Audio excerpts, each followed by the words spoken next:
It's been a long road for the Wassilishin family, but after almost 9 months of intense rehabilitation, Kathy and Bill can now proudly say that their son Luke is living sober.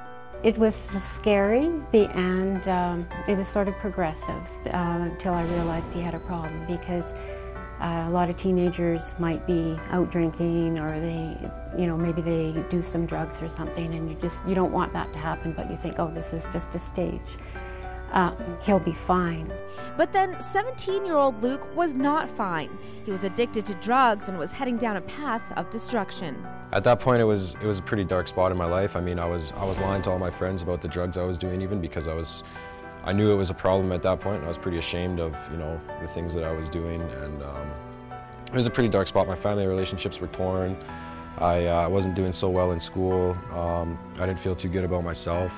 Luke was going through things that I didn't understand very well, and I was just watching my family fall apart, and I was watching Luke fall apart. And I would smell the drugs on him, or I'd smell alcohol, and I'd have heart-to-heart talks and think things will be different now, and then they weren't.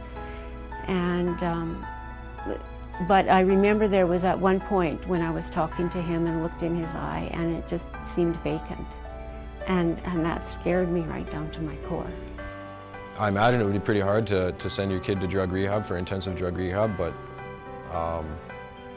like I said, it had gotten to a hopeless point for the whole family where they couldn't see me getting better, and I couldn't see myself getting better, and they had no other option at that point. As we researched it more and more, my wife convinced me we need to go and talk to Aarc and see what it's about, and that's how we came into the program. Initially, I was planning on leaving and going back to my old lifestyle. I just didn't want to deal with it, didn't want to be in Aarc, and didn't really want to face the reality, and couldn't really see my life going any other way than where I was going. What kept me here is, like I said earlier, the peer counselors that I saw, and I saw the things they had in their lives, and they had pretty good lives, and it seemed they were happy and they were free, and just them, being honest with me about they'd been where I'd been, and they felt the same way I did when they came in, and that's what kind of made me more curious about this way of life instead. Treatment was all-encompassing.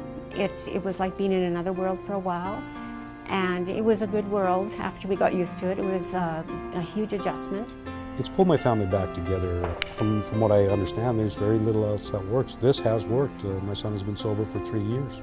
Since that time, Luke has become a peer counselor himself, as a way to give back to a community that has given him so much.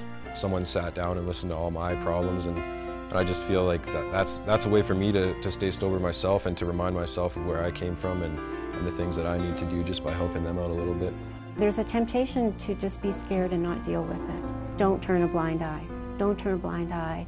Get help for your child, especially now, because the drugs are so powerful that they may not live.